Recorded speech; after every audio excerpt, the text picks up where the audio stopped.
Hello，大家好，今日我要煮嘅叫做芋頭炒豬肉嘅。呢個名堂正式嚟講我都未諗到咩名堂嘅，因為呢個佢淨係要攞嚟爆炒呢個魚頭嘅，所以我就將佢再加上呢啲我最中意食嘅豬肉，都呢個我都唔知邊度嘅菜啦，所以我係上網睇咗大概，所以我會加呢個豬肉落去。你哋鄉下唔係有食過呢味菜咩？呢味係做法唔同嘅，嗰個係攞嚟點樣講呢？嗰個係攞嚟炆嘅，我呢個係攞嚟炒嘅。嗰個係咪你媽媽嗰個烏條圈肉啊？嗰個係烏條跳肉。哦，所以我呢個我都係大概試下呢個煮法，但係唔知成唔成功啦，所以我哋就試下睇啦。烏條炒軟肉。係啊，所以因為呢個係開頭要炒一炒佢，跟住再炆一炆佢嘅。哇，我啲肥肉。係攞嚟炆嘅。哦，攞嚟炆㗎。係啊，因為烏條滿卷肉。芋頭係要炒咗先，炒咗過後再攞嚟炆。冇放咩啲嘅喎？冇啊。咁係咩配料喎？就求其煮啊。我哋又嚟做你嘅白米紙啊！有幾成米啊？我哋就你嘅咁好食冇？你試試新嘢，我哋未食過㗎，真係幸福啊！覺得我哋好幸福嘅，似有啲新嘅菜式食，都好犀利咧。對，亂咁煮嘅。Hello，現在我們要先煮的是這個芋頭炆豬肉嘅。所以首先我要將個鑊頭起咗火先。係啊，有多少水啊？我買咗個鑊頭咯，一陣咪啲油彈親你啊！一陣興奮啊！彈親你啊！嘅，我哋將個芋頭放落去先。首先我哋要煮嘅係呢個芋頭，我哋要放落去鑊頭嗰度爆一爆佢，爆香佢先，爆香咗佢，爆到佢差唔多有大概五分鐘左右啦。所以爆香咗，跟住我哋就將佢放落去呢個砂煲。所以呢味餸咧，其實係叫做芋頭炆豬肉。所以呢個我都係自己上網睇咗，跟住再加多少調味。哎呀，忘記放蝦味啊！忘記放蝦味啊！我放蝦味嘅。我多少蝦味？呢個我哋放住佢，俾爆鬆啊！準備多少蝦味？蝦味唔需要多噶啦，因為呢個係要調翻佢嘅嗰陣香味。好大粒啊！你啲蝦味。響吉隆坡某一個地方食過嘅。我有放蝦味㗎。佢係有放蝦味嘅。我真係未過呢味菜啦，係雜飯啊！唔係雜飯啊。九大鬼，老公你食九大鬼啊！佢係炆嘅，佢係攞嚟炆。嗰個芋頭我哋再開翻大火佢，炆一炆佢。因為你有爆咗佢係咪？佢嗰個味道佢就會散發出嚟。烏條嘅妹炒。係，咁我哋要爆香佢啦。呢味唔係客家餸嚟㗎，老公。應該唔係客家餸，呢個好似係廣府餸。哦，廣東人老闆拉煮菜嘅，客家人都係咧，客家人煮菜好好味㗎。都係亂咁嚟㗎，所以如果你覺得我煮法好似有少少怪怪地嘅，都冇變啊，我都係諗到點煮我就點煮㗎，冇講一個真真正正嘅一個食譜啊。所以我哋呢度好咗，爆到佢大概你睇到佢好似比較冇咁白咗咁樣就可以㗎啦。所以我哋就將佢撥過去呢個砂煲，放響底都冇咗啦。唔會燶底咩，老公？一陣係有放水去炆嘅，所以我唔係大火炆嘅。跟住依家我要放嘅係頭先豬肉，我係放咗少少鹽入去醃一醃佢嘅。嗰個豬肉咧係有帶多少肥肥地咁樣，開大火，跟住我哋要放呢個洋葱我哋放埋落去。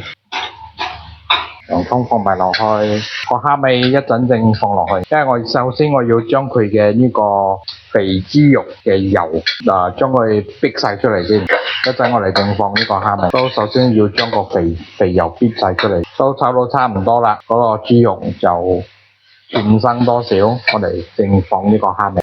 因為做咩我要分開兩個地方嚟煮，係因為我呢度要炒香佢先，炒香佢過後我放埋嗰個啲少少鹽啊、蠔油糖，過後咧我就會將佢移過去呢個砂煲，我用慢火嚟煲一煲佢啦。如果你哋有嗰啲香菇，你可以切多少香菇，跟住放埋落去一齊炆。炆係因為要炆腍嗰個魚頭同埋呢個豬肉。豬肉要炒到點樣樣先？炒到差唔多噶啦，依家到呢個時候我就放少少蠔油。蠔油嘅話，我哋大概放少少啊，唔需要放多嘅。放咁少少就好啦。跟住放啲鹽我哋放多少？糖我哋要放多少？炒一炒佢，都飛咗出嚟。到呢個時候我哋就要放少少呢個黑豉油。都你最唔中意係嘛？都呢個我哋一定會放嘅，放落去，跟住我哋撈一撈勻佢，跟住我哋就要放水。都暫時我係放一杯水。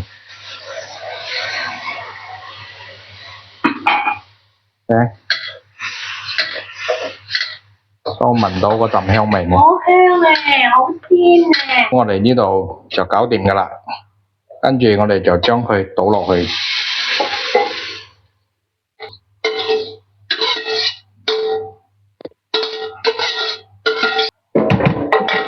所以我哋放落去呢個沙煲，跟住我哋開火，開大火先，俾佢滾咗先。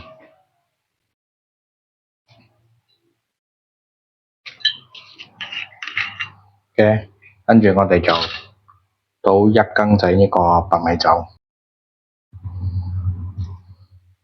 我哋放2羹啦。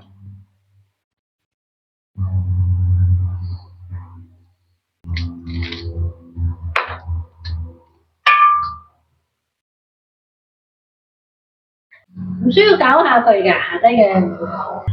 唔驚嘅，因為我就係要佢嘅芋頭響下低，所以我要佢嘅芋頭響下低。跟住你睇到啲肥豬有冇？其實仲未咩㗎嘛。係咯。所以我要炆佢，所以我要炆佢。所以依家我哋就將佢閂咗佢先。炆幾耐？所以我哋唔好開咁大火啊！可以炆嘅話就炆大概半個鐘左右。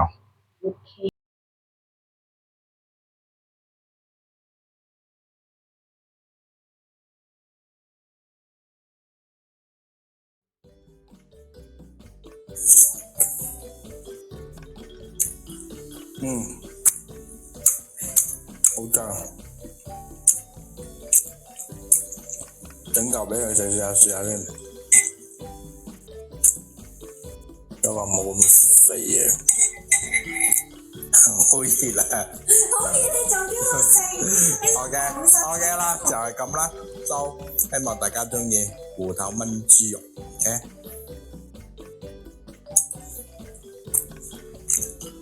記得 subscribe 我，俾個 like 我。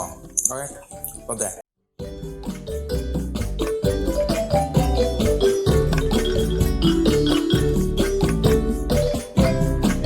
食飯咯！芋頭炆豬肉。今餐好似煮成青人食嘅飯。試下呢個。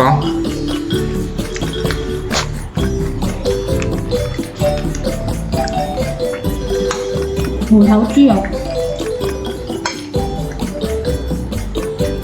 好。很好吃，好像吃粽子一樣的。好味啊！好似食緊粽咁。OK，食飯。